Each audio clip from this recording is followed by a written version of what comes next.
ẹ káàárọ̀ ẹ káàsán ẹ kúrọ̀lẹ́ ẹ kálẹ́ níbi gbogbo tẹ́ ẹ ti ń wò wá ẹ káàbọ̀ sórí Òjíṣẹ́ TV bẹ́ẹ̀ ni níbi tá a ti máa mú gbogbo ohun tó ṣe ń lọ lọ́lọ́kan ọ̀jọ̀kan wá fún wa ní orí Òjíṣẹ́ TV fún èyí subscribe àwa àsọ yìí pé ẹ ṣe both new one and the old one we say thank you very much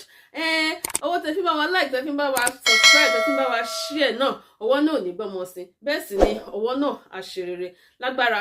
Elédùà bẹ́ẹ̀ ni kí ẹ tó wá lọ gbọ́ ohun tí a mú wá fún wa lénìí mo fi kí ẹ máa bá wa like ẹ bá wa share then ẹ bá wa subscribe ẹ follow wa náà lórí Facebook ẹ ṣé ó yá ẹ wá lọ gbọ́ ohun tí a mú wá fún wa lénìí ó yá ẹ wá lọ gbọ́. Nǹkan tí mo ń gbọ́ tí wọ́n ń ṣe mítìn yẹn ní abẹ́lẹ̀ ọjọ́ Monday wọ́n fẹ́ ṣe mítìn kan ní Pọ̀nkẹ́lẹ́ kìdẹ́ǹsì Nàìjíríà bí wọ́n ti fẹ́ ṣe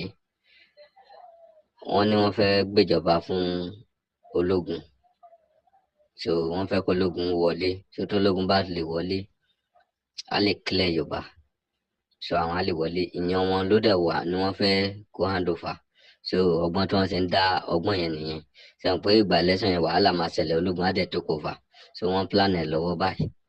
mo kí gbogbo ilé lápapọ̀ ojú ogun a kò ní gbọ́dọ̀ rẹ̀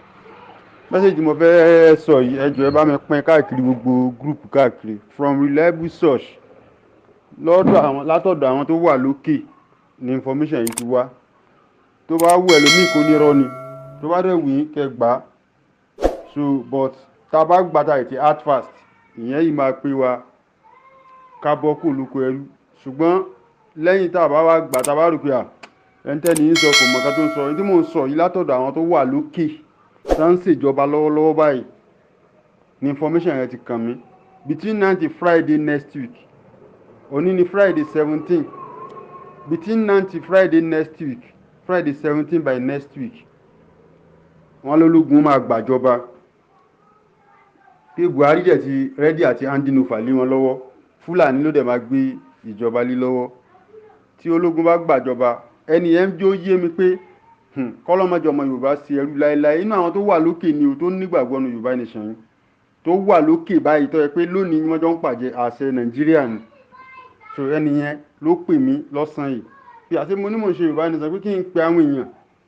ṣàkíyèsí yẹn o pé n tábà ń pa máa ṣe between náà kó tó di pé wọ́n bẹ̀rẹ̀ wọ́n dìgbò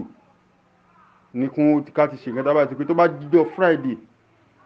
wípé is either Friday or Saturday Ológun máa take over Nàìjíríà so ire o gbogbo ọmọ Yorùbá ọ̀rọ̀ rẹ o.